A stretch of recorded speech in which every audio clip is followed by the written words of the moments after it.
Hey guys, welcome to this week's YouTube episode.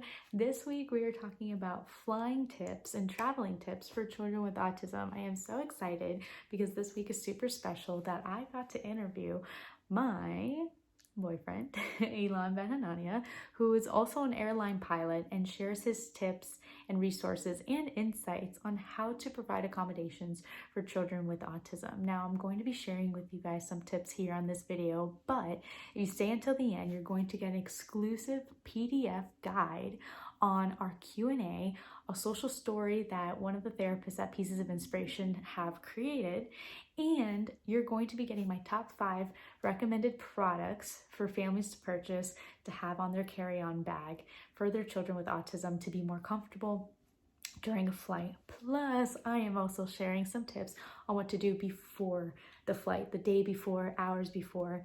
This is something I'm very passionate about because growing up as an autism sibling, my family and I had to drive everywhere for vacation because Angie had a really difficult time on the airplanes, and the resources back then, she's now 26, are not the resources they have now. So with that being said, one of the biggest recommendations that I give to families of children with special needs is that a lot of airports and airlines have autism programs where families can go ahead and go onto the plane. They can practice going through security. These are weeks, days, months before a flight. So this is just to help your child to see where they're struggling with. Is it during the security line? Is it boarding the plane? Is it waiting for the plane? What are the steps that your child is struggling with, and how can we help you adapt that? How can your multidisciplinary team of therapists, recreational leisure professionals, and even educators help you with this process, right? So a lot of the times what you can do is find your local airport, find maybe the nearest 2 or 3 airports, and see if they have a program.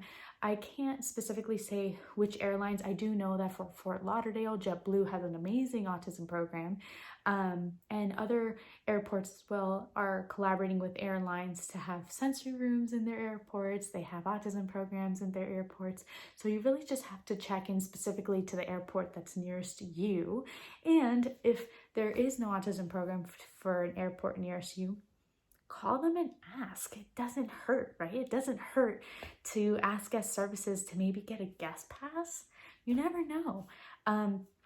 But one of the biggest things that I can't wait to share with you is my Q&A with Elan, because he shares so many great tips on how to have that open communication with your gate agent, with the flight attendants, with the pilots, and what experiences your child can have to make their flight a little bit more comfortable and something to look forward to. One of the other biggest things that I would highly recommend, and this is more for sensory processing and understanding the environment, is listen to YouTube videos of the sounds of an airplane. I know a lot of the times, airplanes can be very overstimulating visually, and the sounds and the lights and the people. So it's a lot of things that children with autism have a difficult time interpreting because of all the distractions. But what you can do is look on YouTube and see if you can get related sounds. So that way, if you do see that at home, they are bothered by those sounds.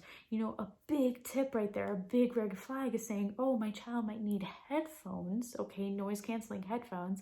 And I'm not talking about like AirPods or like the little, earbud headphones. I'm talking about the noise, like the big noise canceling ones that cover their ear, that might help with that. Another big recommendation that I have is to do an activity at home that helps with, also depending on the duration of the flight. But another big tip is to do a lot of gross motor activity beforehand. One of my favorite things that my past clients have done is purchase those mini trampolines in the home. And of course, the trampoline had like a little stand where the child was able to grab onto, or like a floor mat for it, in case of anything. Kids love to jump. But they're able to get that out. So working their vestibular system, getting their gross motor out there, getting them the sensory input that they need. So this is a big part in collaborating with your multidisciplinary team. Another recommendation I gave to a lot of my clients was like wheelbarrow walking and certain gross motor activities, because some of my clients were seat kickers or they were seat grabbers, or they kind of like shaking the seat. And it's okay, each child has their own way of regulating their sensory overload, but we also want to provide them the tools and resources to be able to self-regulate in areas that might be more appropriate to do other activities more than others, right? So that's my biggest thing. Grab and download my PDF. I hope you guys have a wonderful traveling experience this year if you're flying by plane. If you have any questions, please comment below. I can't wait to answer them. And go ahead and grab my freebie of the Q&A that I had with Elan, our social story, plus my top 5 recommendations, Amazon recommendation products on how you can grab and gather a airport ready carry-on bag for your child with autism. So thank you guys so much for watching. Make sure you subscribe, like, comment, and I'll see you next week.